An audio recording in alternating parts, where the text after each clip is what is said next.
Just like Microsoft Office has different file formats for Word docs, Excel files, and PowerPoint, Autodesk Inventor provides several different file formats depending on the type of thing you're creating within the product. To see the different types of files that can be created within Autodesk Inventor, you can go to the Getting Started tab, to the Launch panel, and select New. This will bring up our Create New File dialog box.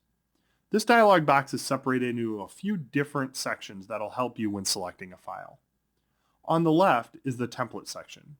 Depending on the settings that were selected during installation, the units you're using and the standard you're following will be reflected within this folder. The Templates folder actually holds the default options that you selected during the installation. If at any point you need to do something outside of those options, you can use the folders in the template section to select different file templates. For example, if we select the metric folder, you can see that we have a standard.iam in millimeters, we have a standard.iam with the DIN standard, and so on. Depending on your needs, you can always go back and change these templates. But in most cases, the templates listed in the templates folder, or the ones that were default based on your settings during installation, will be sufficient for most design. In the center, we have the different types of files.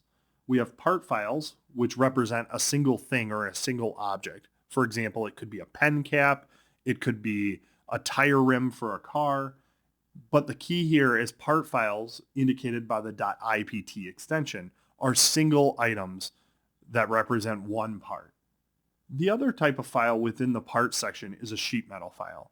It also represents a single item, but if you select on it, you can see the type of file that is created.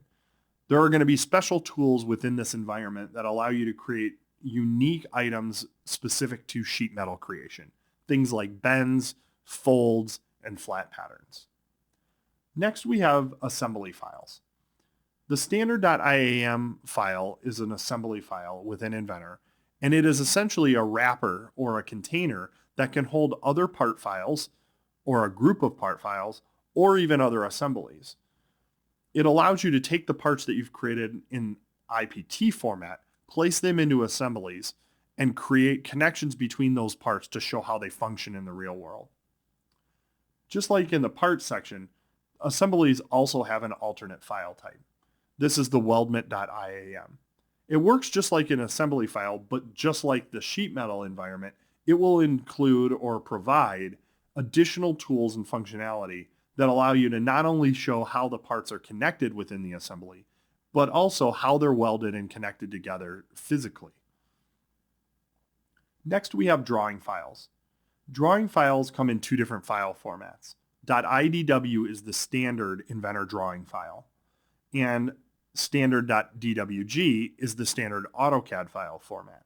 Depending on your need within your environment, you may choose to set either of these as your default. Because Autodesk creates AutoCAD and Autodesk Inventor, creating a DWG from within Inventor is as if you've created the file natively in AutoCAD. Finally, we have presentation files. Presentation files are exploded views of an assembly.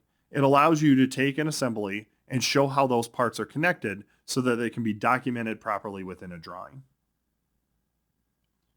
Within this course, we'll be focusing on the standard.ipt, the standard.iam, and the standard.idw.